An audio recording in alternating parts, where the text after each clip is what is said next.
Nick, let's talk about Peter Dutton before we get Jono back up. He's now really put a stake in the ground, hasn't he, on nuclear energy as the solution for cheap, reliable power.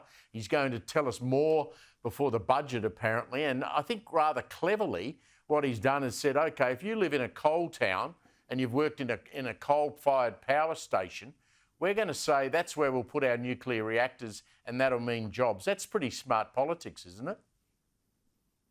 I think it's also pretty courageous politics, to be honest, Steve, because, as you know, Labor's attack in previous campaigns has been, well, where are you going to put this thing? You know, whose backyard is this going to be in?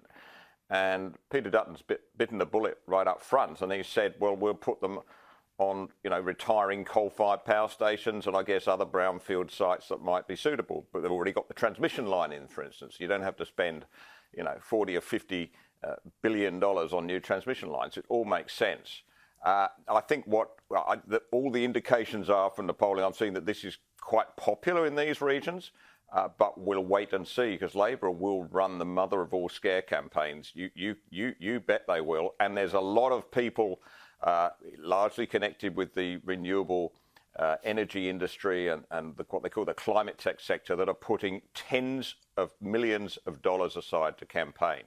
So it's not going to be a walk in the park. It's going to be a big, big battle. But he's put a stake in the ground and he's done it because he is convinced that the country needs it.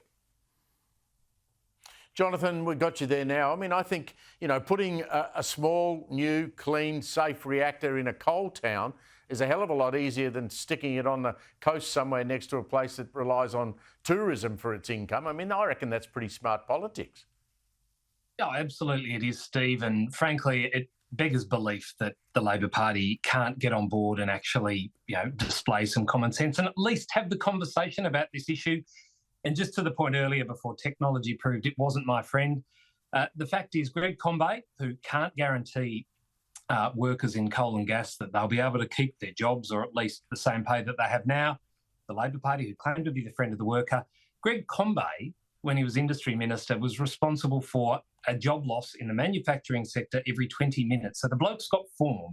So we can't be surprised by what we're seeing here. And this is what you get from hollow ideology rather than good policy backed in by facts and science.